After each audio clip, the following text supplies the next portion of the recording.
তুলা পৌরনিগমে আজ বিশেষ সভায় মূলত দুটি বিষয়ের উপর গুরুত্ব দিয়ে আলোচনা হয়েছে। প্রথমত, বৃহত্তর আগরতলার জন্য যে ড্রাফট প্ল্যান তৈরি করা হয়েছে সেই বিষয় নিয়ে আজকে কর্পোরেটরদের সঙ্গে মত বিনিময় হয়েছে এবং যেটা আরেকটা দিয়ে হচ্ছে mobility plan of Agartala city.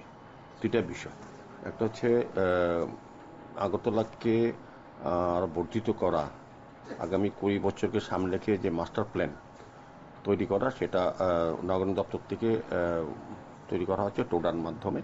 তো আজকে সভায় আমাদের কমিশনার, ডেপুটি মেয়র এবং অন্যান্য কর্পোরেটর, জোনাল চেয়ারম্যানগণ, এমআইসি মেম্বারগণ, সঙ্গে টোডার যিনি কমিশনার মিহিরকান্তি গোপ আইএস, উনিও এবং ওনার অন্যান্য অফিসাররা ছিলেন, বিভিন্ন দপ্তরের অফিসারও ছিলেন রাজ্য সরকারের। সার্বিকভাবে কিছু এই বিষয়ে ওনারা আমাদেরকে অবহিত করেছেন যে আগামী 20 বছরে আগরতলা শহরে কত সংখ্যক লোক হতে পারে, কি কি প্রয়োজন থাকতে পারে ব্যক্তি এবং কমিউনিটির বা সোসাইটির, সেগুলিকে সামনে রেখে তারা একটা মাস্টার প্ল্যান তৈরি করেছেন, ড্রাফট। সেটা আমরা আজকে দেখেছি এবং আমাদের কর্পোরেটরও কিছু সাজেশন দিয়েছেন। তো সেইগুলিকে সামনে রেখে নগর দপ্তর এবং টোডা মিলে আগামী দিন তারা সরকারের বরাবর রাখবেন। তারপর পরবর্তী সময় সিদ্ধান্ত হবে। এরপরে মাননীয় মুখ্যমন্ত্রী অনুমোদন পেলে পরে এটা নোটিফিকেশন হবে 1 মাসে। ক্লেম অ্যান্ড অবজেকশনের বিষয়ে জনগণের মতামত নেওয়া হবে, তারপর এটা ফাইনালি করা হবে।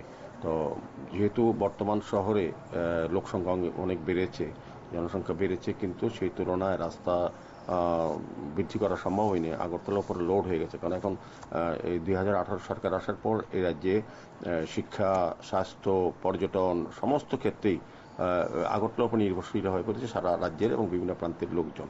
তো সেক্ষেত্রে আগরতলাকে মানুষ যারা বসবাস করে তার থেকেও একটা বেশি অংশ লোক আগরতলাকে বিভিন্ন কাজে ওনারা ব্যবহার করেন। কাজে এই আগের যে আগরতলা, সেই আগরতলা এত লোড বেড়েছে, যেখানে সরকার মনে করেছে এবং টোডা মনে করেছে এবং আমরা মনে করি যে আগরতলাকে আরো বর্ধিত করা উচিত।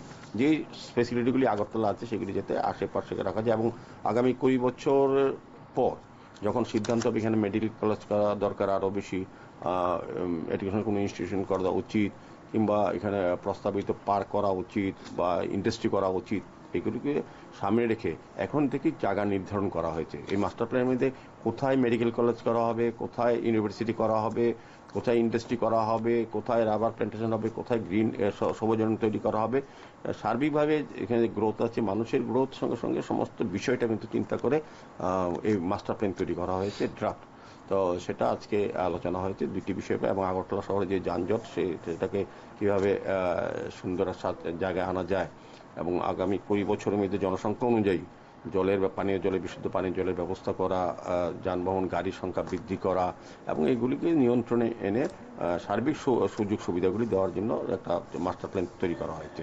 সেটা নিয়ে আজকে বিশেষ আলোচনা হয়েছে। এর পরবর্তী সময় আমাদের কাউন্সিলের একটা গুরুত্বপূর্ণ সিদ্ধান্ত হয়েছে, যেটা হচ্ছে আমাদের মুখ্যমন্ত্রী নগর উন্নয়ন প্রকল্পে আমাদের রাজ্য সরকার আমাদেরকে 39,25,00,000 টাকা প্রদান করেছেন। এর মধ্যে 75% অর্থ ব্যয় করতে হবে মেটেরিয়াল কম্পোনেন্টের মধ্যে 75%। এর মধ্যে থাকবে বেসিক আরবান ইনফ্রাস্ট্রাকচার ডেভেলপমেন্ট এবং পাবলিক এমিনিটিস অ্যান্ড সার্ভিস বিষয়ে, আর বাকি আমাদের লেবার কম্পোনেন্ট দেওয়া হয়েছে। কাজে আজকে কাউন্সিল মিটিংয়ে সর্বপ্রথম সিদ্ধান্ত হয়েছে এই টাকার মধ্যে আমরা প্রতিটি ওয়ার্ডে উন্নয়নের জন্য আমরা 50 লক্ষ টাকা করে আজকে ঘোষণা করা হয়েছে এবং বলা হয়েছে 50 লক্ষ টাকার মধ্যে যার যার ওয়ার্ডে যে যে সমস্যাগুলি সেই সমাধানের চেষ্টা করা। তো আর 12টা ম্যান্ডেজ আমরা দেওয়া হয়েছে প্রতিটি ওয়ার্ডে, 12 ম্যান্ডেজের ঘোষণা করা হয়েছে টাকার থেকে। তো সার্বিক আমি রাজ্য সরকারকে ধন্যবাদ জানাই, রাজ্যের মাননীয় মুখ্যমন্ত্রী প্রফেসর ডক্টর মানিক সাহা এবং ওনার সরকারকে ধন্যবাদ জানাচ্ছি যে একটা বিপুল অর্থ আগরতলা শহরবাসীর সার্বিক চাহিদা বা সমস্যা নিরসনের জন্য তারা এই টাকাগুলি দিয়েছেন। সরকার আমাদের আগরতলা পৌর নিগমিত দায়িত্ব নিয়ে কাজগুলি করা সম্ভব হবে এবং সার্বিক অন্যান্য বিষয়গুলি উপরও আগরতলা শহরে কী কী সমস্যা আছে, সমস্যার সমাধানের জন্য আমাদের পৌর নিগম কী কী ব্যবস্থা গ্রহণ, সেগুলি নিয়ে বিভিন্ন আলোচনা হয়েছে। আর এই যে বর্ধিত বলেছে, আর এই বিষয় এখন ঠিক হয়নি। বিষয়টা হচ্ছে আমাদের আগরতলা শহরে যতটা শহর আয়তন আছে তার থেকে বেশি করা হবে। ওই জায়গাটা 49টা জিপিকে, গ্রাম পঞ্চায়েতকে অন্তর্ভুক্ত করা হবে। করে বৃহত্তর আগরতলা তৈরি করে, তারপর দেখা যাবে কি হয়।